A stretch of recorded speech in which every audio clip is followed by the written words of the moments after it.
बच्चों, force and laws of motion के जो न्यूमेरिकल्स हैं वो आज कंप्लीट होंगे। उसमें क्वेश्चन नंबर 16 जो है आपको समझाना है।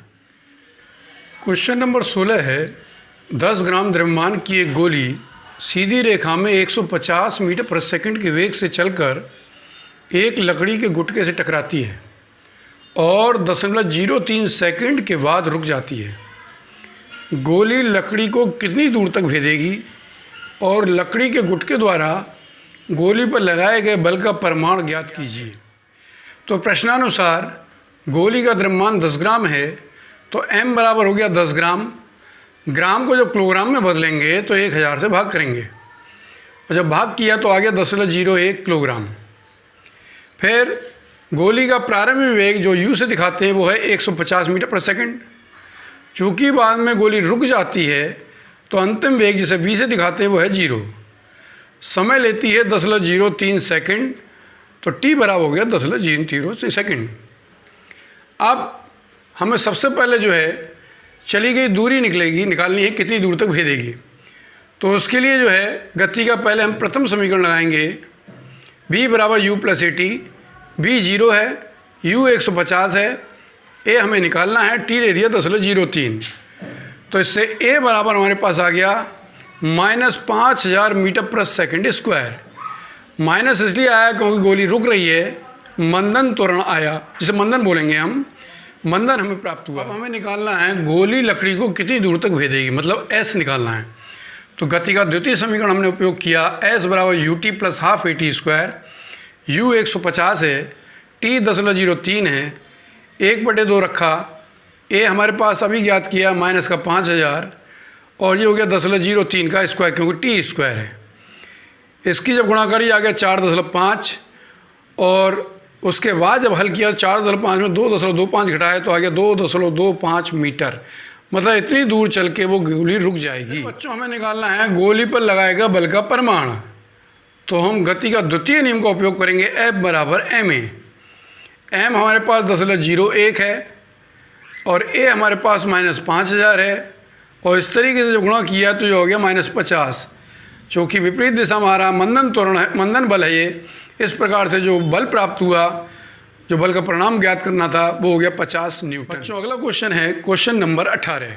100 किलोग्राम द्रव्यमान की वस्तु का वेग समान त्वरण से चलते हुए 6 सेकंड में 5 मीटर प्रति सेकंड से 8 मीटर प्रति सेकंड हो जाता है। वस्तु के पहले व बाद के संवेगों की गणना कीजिए तथा वस्तु पर आरोपित बल के परिमाण की गणना कीजिए। प्रश्नानुसार हमें दिया है द्रव्यमान m बराबर 100 किलोग्राम। पहला वेग जो u से दिखाते हैं वो है 5 मीटर प्रति सेकंड।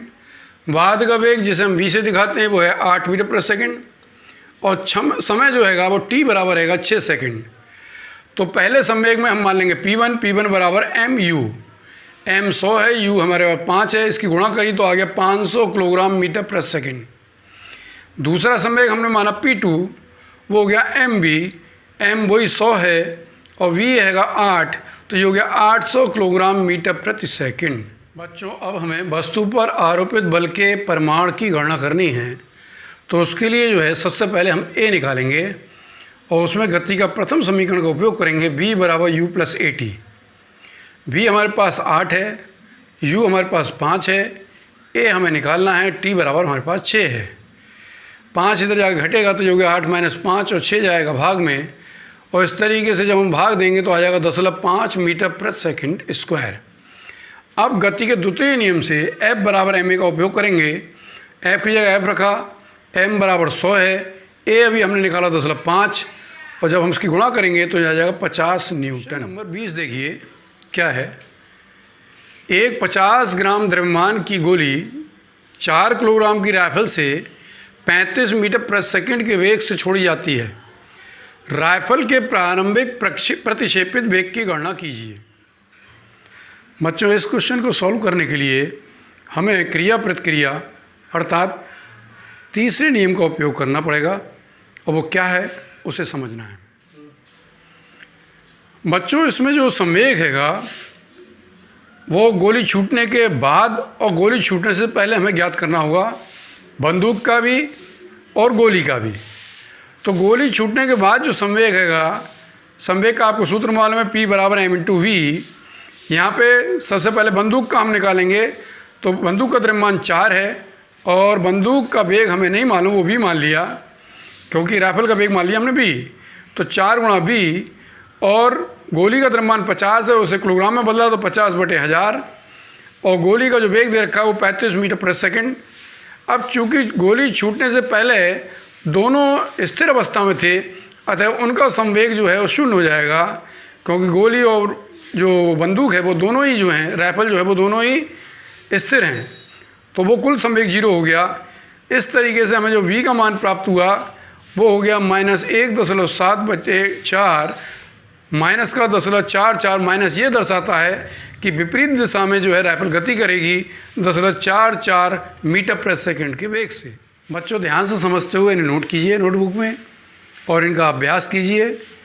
बाकी कोई समस्या है तो मुझे बताइए। नेक्स्ट आपको मैं ग्रेविटेशन, गुरुत्वाकर्षण पार्ट जो है आपको शुरू करूँगा, उसकी थ्योरी समझाऊँगा। आप पहले से उसे पढ़ के रखिएगा जिससे ठीक से समझ में आए और किसी प्रकार की कोई समस्या ना हो।